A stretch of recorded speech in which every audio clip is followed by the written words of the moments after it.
Muddatidan oldin ovoz berish. Saylov kuni o'z yashash joyida bo'lish imkoniyatiga ega bo'lmagan saylovchi muddatidan oldin ovoz berish huquqiga ega. Muddatidan oldin ovoz berish saylovga 10 kun qolganida boshlanadi va saylovga 3 kun qolganida tugallanadi. Muddatidan oldin ovoz berishni tashkil etish uchun saylov komissiyasining bir xonasi tegishli tartibda jihozlanadi.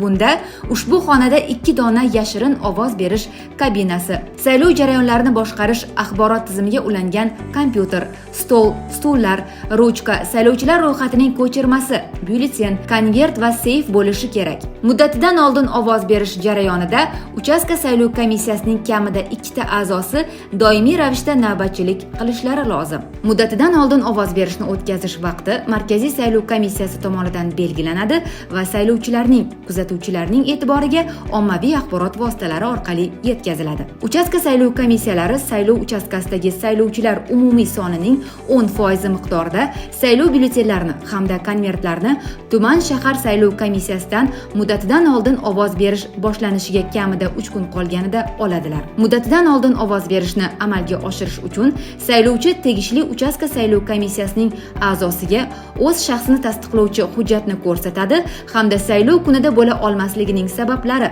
ta'til, xizmat safari, xorijga chiqish va hokazo ko'rsatilgan ariza asosida tegishli uchastka saylov komissiyasidan saylov byulletenini va konvertni oladi. Uchastka saylov komissiyasi saylovchidan saylov kunida bo'la olmasligining sabablarini tasdiqlovchi qo'shimcha hujjatlarni talab qilishi taqiqlanadi. Saylovchi saylov byulletenini olganligi haqida tegishli uchastka saylov komissiyasining kamida 2 nafar a'zosi hozirligida belgilangan shakldagi saylovchilar ro'yxati ko'chirmasiga imzo qo'yadi. Yodda tuting, uchastka saylov komissiyasi a'zosi muddatidan oldin ovoz bergan saylovchini saylov jarayonlarini boshqarish axborot tizimidagi saylovchilar ro'yxatida muddatidan oldin ovoz bergan saylovchi sifatida belgilashi shart. Saylov byulletenlari maxsus jihozlangan yashirin ovoz berish kabinasida yoki xonasida saylovchi tomonidan mustaqil qaror qabul qilishi orqali o'zi yoqlab ovoz berayotgan nomzodning familiyasi, siyosiy partiyaning nomi ro'parasida o'ng tomonda joylashgan bo'sh kvadratga plus yoki tasdiq yoxud X belgisini qo'yib to'ldiradi.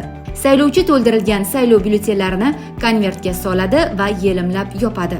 Saylovchi to'ldirilgan saylov byulletenini yopiq konvertda uchastka saylov komissiyasi a'zosiga topshiradi. Uchastka saylov komissiyasining 2 nafar a'zosi saylovchi hozirligida konvertning yopiqligini tekshiradi va konvertning yelimlangan joyiga uchastka saylov komissiyasining 2 nafar a'zosining imzolari qo'yilib, ular komissiyaning muhri bilan tasdiqlanadi. Konvert saylov kuni ovoz berish jarayoni yakunlanguniga qadar uchastka saylov komissiyasining seyfida saqlanadi. Mazkur videorolik Markaziy saylov komissiyasining 2024-yil 2-iyuldagi 1343-son qarori bilan tasdiqlangan O'zbekiston Respublikasi Oliy Majlisi Qonunchilik palatasi deputatlari, xalq deputatlari, viloyat, tuman va shahar kengashlari deputatlari saylovida ovoz berishni tashkil etish va o'tkazish tartibi to'g'risidagi nizom asosida tayyorlandi.